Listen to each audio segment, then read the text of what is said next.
ચર્ચિત સામાજિક કાર્યકર તસ્તા સેતલવાળાએ ગુજરાત સરકારને અસ્થિર કરવા માટે 2002માં કોંગ્રેસ પાસેથી ફંડ મેળવ્યું હતું।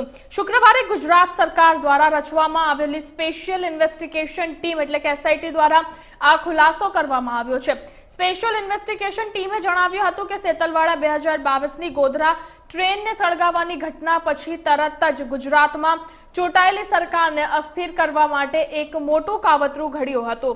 આટલું જ નહીં, આ માટે તેને હરીફ રાજકીય પક્ષના મોટા નેતાને આર્થિક સહયોગ પણ મળ્યો હતો।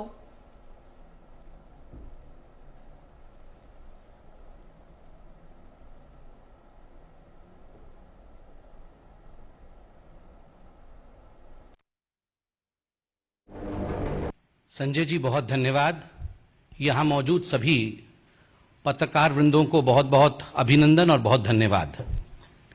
एक बहुत ही गंभीर विषय को लेकर भारतीय जनता पार्टी ने आज ये प्रेस कॉन्फ्रेंस बुलाया है और आप सभी जानते हैं गुजरात दंगे 2002 में जिस प्रकार से तत्कालीन मुख्यमंत्री गुजरात के और वर्तमान के हमारे प्रधानमंत्री माननीय मोदी जी को अपमानित और उन्हें बदनाम करने की चेष्टा उस समय की political party, ruling political party Congress ने जिस प्रकार का षड्यंत्र रच के किया था, समय के साथ धीरे धीरे परत दर परत सच्चाई सामने आ रही है।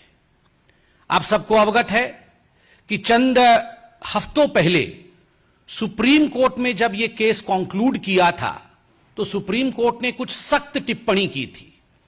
केवल टू रिफ्रेश द मेमोरी, आपकी याददाश्त को ताजा करने के लिए वो 2 लाइन सुप्रीम कोर्ट से मैं पढ़ना चाहता हूं, क्योंकि आज जो प्रेस कॉन्फ्रेंस है इसी संदर्भ में है। सुप्रीम कोर्ट ने कहा था, क्लीन चिट देते हुए नरेंद्र मोदी जी को, कि the proceedings have been pursued for the last 16 years to keep the pot boiling, obviously for ulterior design. All those involved in such abuse of process need to be in the dock and proceeded with in accordance with the law. कुछ ऐसे लोग थे जो जानबूझ के अपने ulterior design, अपने षड्यंत्र के कारण, अपने मकसद के कारण पॉट बॉइलिंग अर्थात इस पूरे विषय को जीवित रखने का काम कर रहे थे और अतथ्य प्रस्तुत कर रहे थे। अब समय आ गया है, यह सुप्रीम कोर्ट ने कहा था, कि इन लोगों के ऊपर भी कानून का सिकंजा कसे और इन लोगों को भी जुडिशियल ट्रायल फेस करना पड़े। यह सुप्रीम कोर्ट की सख्त टिप्पणी थी और मीडिया ने रिपोर्ट किया था। इसके पश्चात कुछ लोगों की गिरफ्तारी हुई। Teesta Setalvad, B Shri Kumar, IPS officer Sanjiv Bhatt, कुछ लोग गिरफ्तार हुए। उनके ऊपर एक एसआईटी बैठाया गया था।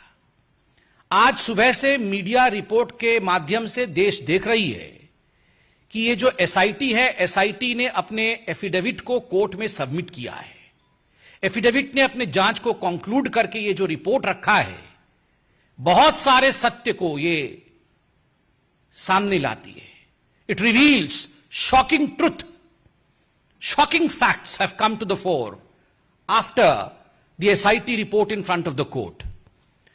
बहुत स्पष्ट रूप से यह एफिडेविट कहती है कि तीस्ता सितलवाड़ और उनके साथी, उनके सहयोगी जो काम कर रहे थे, वो मानवता के लिए काम नहीं कर रहे थे।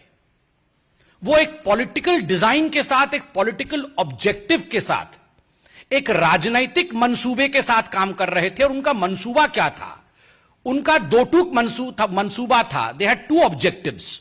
ये 2 पॉलिटिकल ऑब्जेक्टिव्स क्या थे?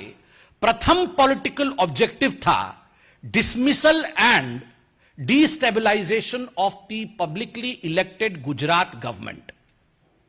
उस समय जो राज्य की सरकार थी गुजरात में, किस प्रकार से उसे बर्खास्त किया जाए और उसे अस्थिर बनाया जाए, यह प्रथम राजनीतिक मनसा, यह प्रथम पॉलिटिकल ऑब्जेक्टिव तीस्ता सितलवाड़ और उनके मित्रों का था, उनके साथियों का था। और जो दूसरा मनसा था, the second political objective was to frame innocent people in Gujarat riot 2002, जिसमें आदरणीय प्रधानमंत्री नरेंद्र मोदी जी का नाम भी शामिल है।